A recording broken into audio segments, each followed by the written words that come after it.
Bonjour, je m'appelle Irène Landau, je dirige le centre de la guérison psychosomatique à Jérusalem. Je suis coach de vie et thérapeute et on m'a demandé aujourd'hui d'évoquer le sujet de la Aliyah. Alors disons qu'il y a plusieurs raisons pour lesquelles j'ai été intéressée par le sujet. La première des raisons, c'est qu'il y a pas mal d'années, 27 ans on va dire, j'ai sorti le premier livre, disons, qui traitait de la Aliyah. Ça s'appelait Le guide pratique du retour en Israël, Aliyah mode d'emploi. Et c'est un guide pratique de 400 pages qui a aidé énormément de gens à monter en Israël. C'est-à-dire, c'était une véritable Bible qui parlait de tous les problèmes et qui évoquait tous les préparatifs, etc.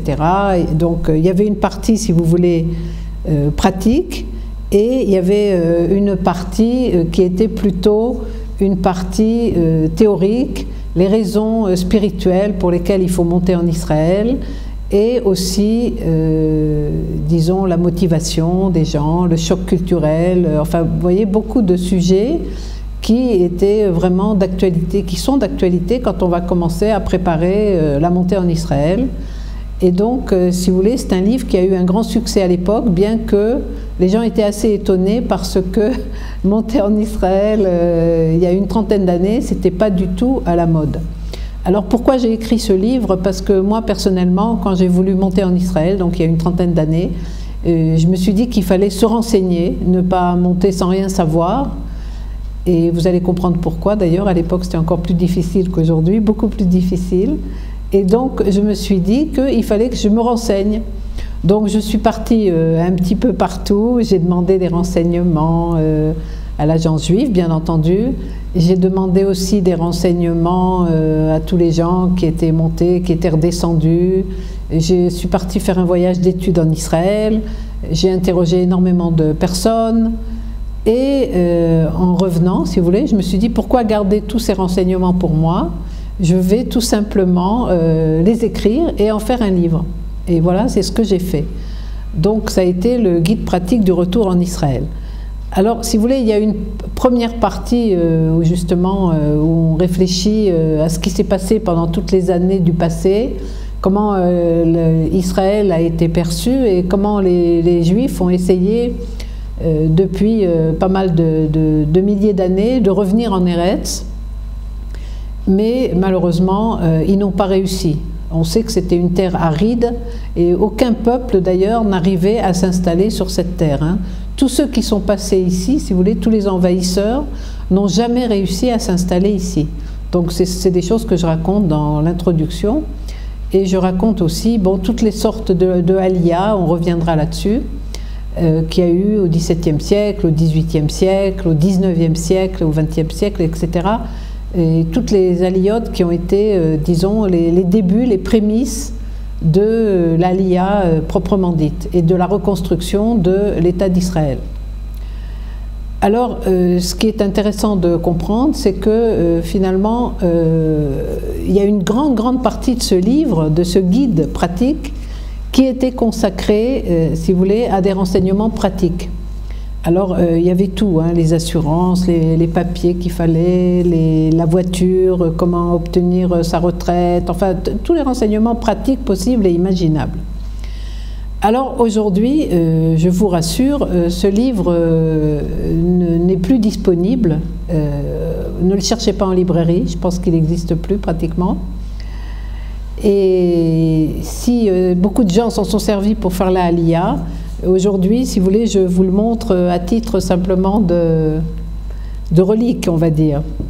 Alors, ce qui était intéressant, c'était justement non seulement la première partie, mais la deuxième partie, qui était vraiment le guide pratique proprement dit, où j'expliquais tout ce qui se passait en Israël, tout ce qui était disponible, tout ce qu'on pouvait trouver, tout ce qu'on pouvait facilement se procurer et les choses qu'il fallait amener, par exemple, bon là c'était pour les Français en l'occurrence, donc les Français devaient faire un cadre et amener énormément de choses pour venir en Israël. Alors, si vous voulez, maintenant, tout ça c'est caduc, hein, la deuxième partie du livre est complètement caduque. Pourquoi? Parce qu'il y a une trentaine d'années, quand on est monté en Israël, c'était un genre de désert, entre guillemets. Pourquoi? Parce qu'il était très, disons, difficile de se procurer énormément de choses. Pardon. Par exemple, si vous vouliez acheter n'importe quoi, une machine à laver, ou des instruments de cuisine, ou des vêtements, ou enfin toutes les choses nécessaires quand on vient s'installer en Israël, eh bien, on avait vraiment un problème parce qu'il y avait non pas une pénurie, mais tout était extrêmement cher.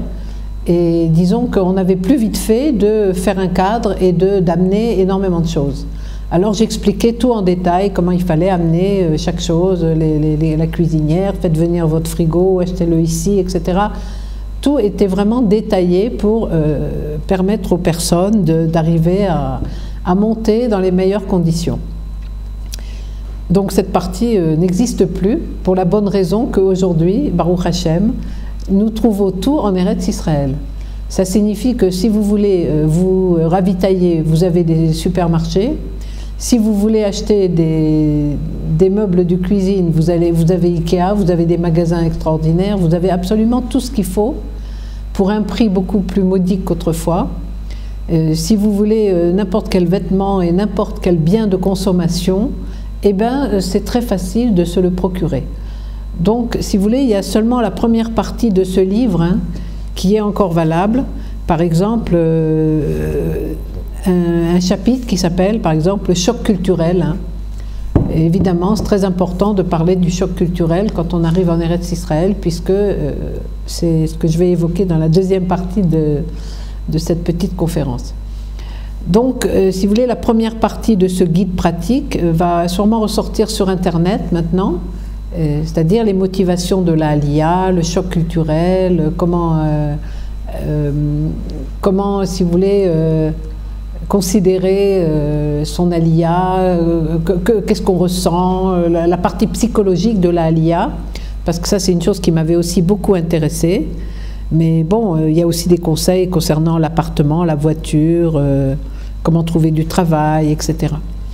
Alors, tout ça pour vous dire qu'effectivement, il y a des choses qui sont encore valables, mais il y a des choses qui ne sont plus valables. Et le choc de l'Aliyah, il est certain que c'est quelque chose qui existe. Alors, comme je vous l'ai dit au début, je suis psychothérapeute, je suis coach de vie, ce qui signifie que j'aide des centaines de personnes chaque année pour toutes sortes de problèmes de vie. Alors, ces problèmes sont très divers et variés. Je travaille sur tous les problèmes, on va dire, de malaise, de mal-être, de maladie, de problèmes psychologiques, de dépression, enfin tout ce que vous pouvez imaginer comme problèmes qui peuvent se poser. Alors, dans le cadre de mon travail, évidemment, je reçois une grande partie de Français. Ce n'est pas par choix, c'est parce que c'est une réalité. Quand on arrive en Israël, eh bien, on a envie, en cas de problème, disons, de s'adresser à quelqu'un qui parle la même langue que nous, et c'est tout à fait normal, puisqu'on reste toujours dans, si vous voulez, finalement, dans notre monde, hein, dans celui qu'on a connu depuis notre enfance. Donc, avant que les personnes parlent l'hébreu couramment, avant qu'elles puissent vraiment s'intégrer, on va parler de l'intégration aussi, de ce que ça signifie. C'est sûr que même, disons, je reçois des personnes qui sont en Israël depuis 6 mois, j'en reçois qui sont là depuis 1 an, j'en reçois qui sont depuis 10 ans, 20 ans, 30 ans ou plus. Mais, si vous voulez, le fait de parler en français, c'est toujours un plaisir pour des gens qui sont arrivés de France. Et c'est normal. Donc, si vous voulez, je suis très au fait des problèmes que rencontrent les Olim, qu'ils soient Olim Hadashim, des nouveaux arrivants, ou qu'ils soient des gens déjà installés depuis longtemps. Et ce ne sont pas toujours des problèmes qui ont fait lieu et cause, si vous voulez, par la Aliyah. C'est-à-dire, au bout d'un certain temps, évidemment, au début, il y a une espèce de choc qui existe, on ne peut pas le nier. Alors, ce choc qui peut être très différent selon les personnes, ce n'est pas toujours un très grand choc.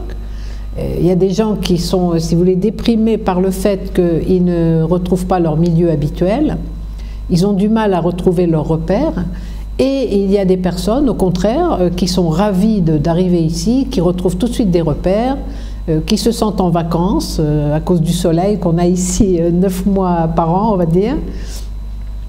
Et donc, en fait, ils sont très décontractés, ils sont très heureux, ils achètent un nouvel appartement, ils trouvent du travail, ils s'intègrent très facilement. Et donc, à ce sujet, justement, il y avait une petite anecdote d'un grand coach qui racontait l'histoire suivante. Il disait, il voyait des enfants qui s'immergeaient dans la mer, qui rentraient dans la mer, et il voyait, par exemple, 2 petits garçons qui rentraient en même temps dans la mer. Alors, il y en avait un qui recevait une grosse vague et il se mettait à pleurer, à sangloter, il sortait, il avait de l'eau plein les yeux, il hurlait, il appelait sa mère, etc. Et l'autre, il était ravi d'avoir eu cette vague sur la tête, il était tout trempé, ruisselant, mais il rigolait, ça l'amusait énormément, il était joyeux et il sortait, il re-rentrait dans l'eau pour avoir encore de l'eau sur la figure, voilà, et sur le corps. Tout ça pour dire quoi en fait? Pour dire tout simplement que, en réalité, chacun réagit à sa manière. Il y a toutes sortes de façons de réagir devant la même situation. Vous comprenez? Donc, quand on dit la Aliyah, c'est dur, c'est sûr que c'est dur, puisque c'est exactement comme si on prend, si vous voulez, une plante dans un pot de fleurs, on la déplante et on veut la replanter dans un autre pot.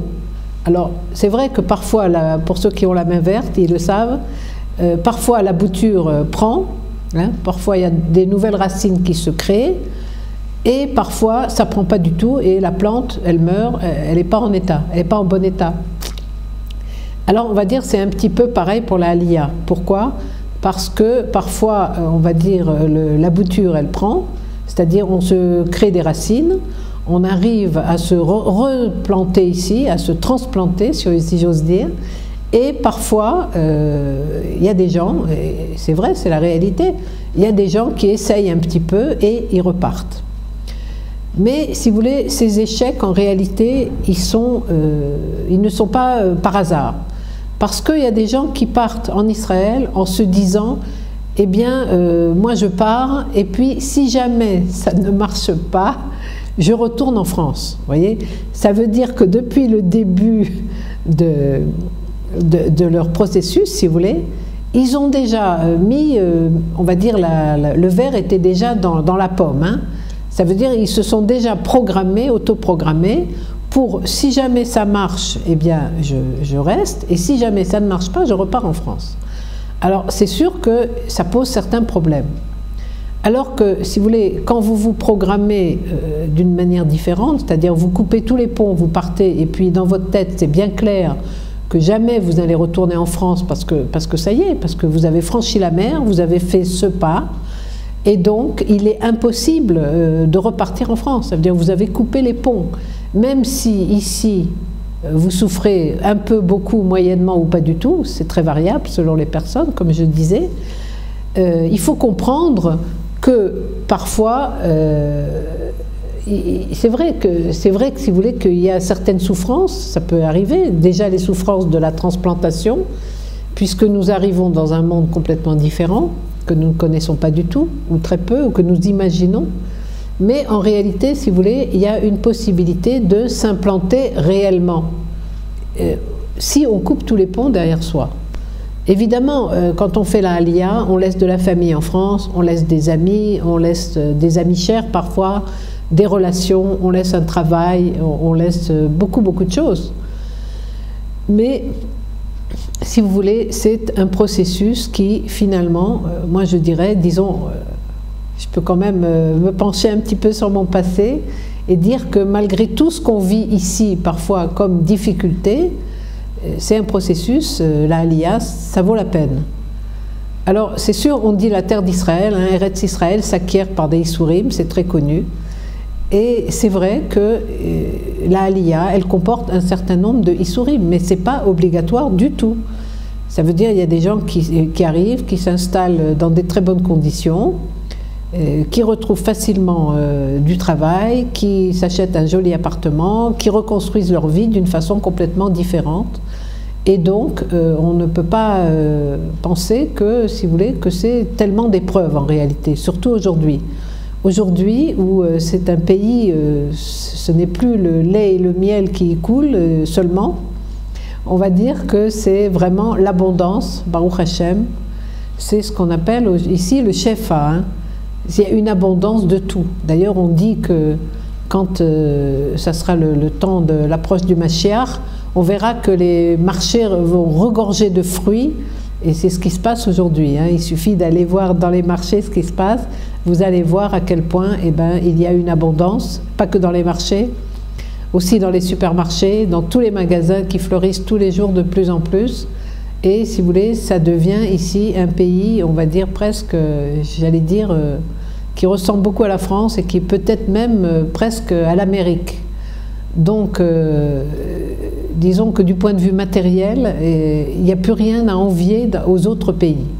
Donc déjà, ce problème est déjà réglé, alors que si vous voulez, il y a 30 ans, ce n'était pas le cas. Ça veut dire que nous avons vraiment essuyé les plâtres d'une certaine façon, puisqu'on est arrivé dans un certain genre de désert, hein. Je me rappelle comment il fallait chercher, par exemple, un uniforme pour les enfants qui rentraient à l'école. Il y avait un seul magasin à Jérusalem où il fallait aller. Il n'y avait aucun magasin pratiquement pour s'habiller. Enfin, je parle de Jérusalem. Hein. Et ne parlons pas du reste, puisque c'était vraiment la pénurie. Si on parle d'il y a 50 ans, eh ben, c'était encore plus la pénurie. Ça veut dire, il y a 50 ans, j'ai de la famille qui est arrivée ici et qui me racontait comment il fallait, quand on avait une pomme, on la coupait en 5 ou en 6 pour partager en famille, parce que c'était vraiment la pénurie. Donc aujourd'hui, si vous voulez, la Aliyah, on va dire, elle se fait dans des conditions optimales, vraiment optimales. Et il est certain que les difficultés rencontrées sont beaucoup moins, on va dire, grandes qu'autrefois, du moins du point de vue matériel. Alors c'est sûr que quand je reçois des patients qui ont toutes sortes de problèmes, le problème est de savoir est-ce que c'est dû à la Aliyah ou est-ce que c'est pas dû à la Aliyah. Disons que souvent c'est assez difficile, sauf si les gens viennent d'arriver, par exemple.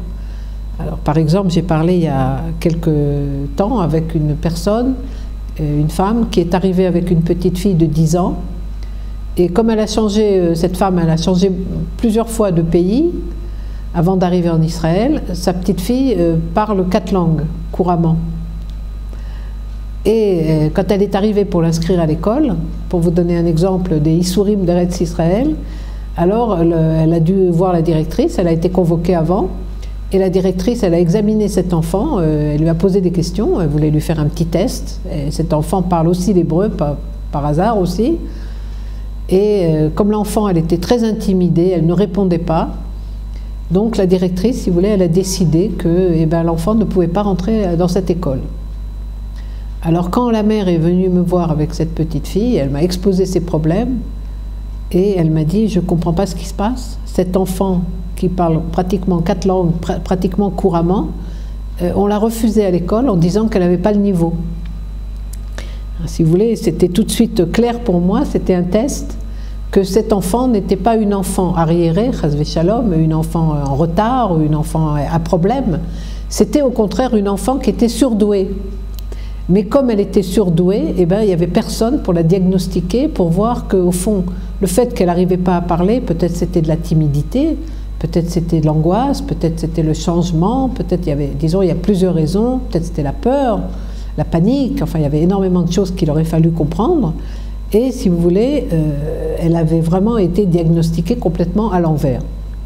Alors c'est sûr que quand on arrive en Israël, par exemple avec des enfants, des jeunes enfants, ou des enfants même plus âgés, c'est un problème très difficile à gérer.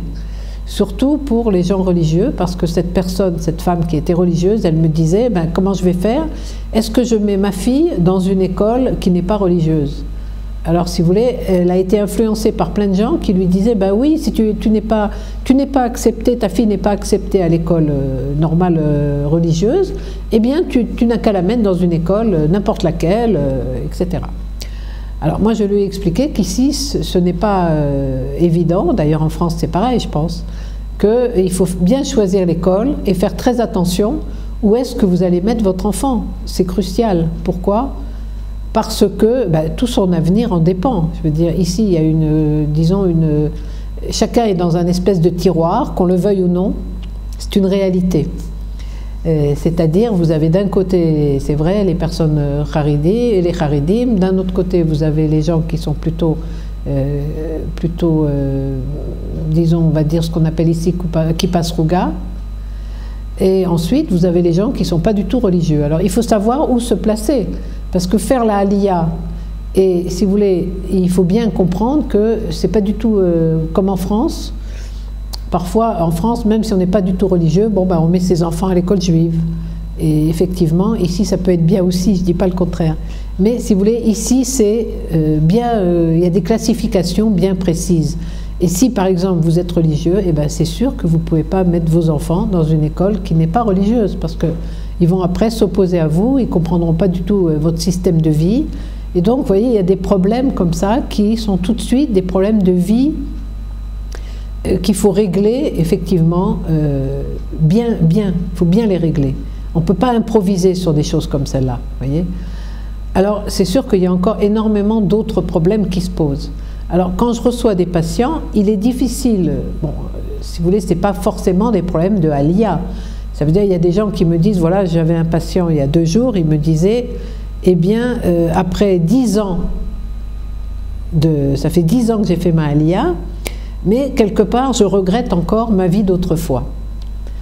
Et alors, je lui ai demandé quelle était sa vie d'autrefois. Eh bien, il m'a dit, eh bien, autrefois, quand j'étais jeune, eh bien, je sortais avec une bande d'amis, on sortait tous les soirs, on faisait la fête, etc.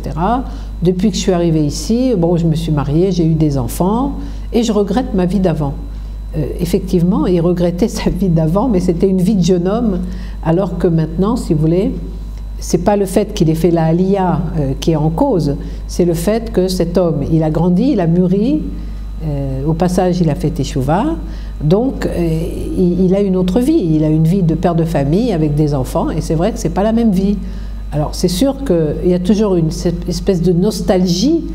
Alors est-ce que cette nostalgie c'est le fait de la Aliyah, est-ce que c'est le fait que finalement on a évolué, on a changé de vie, et on est devenu quelqu'un d'autre petit à petit.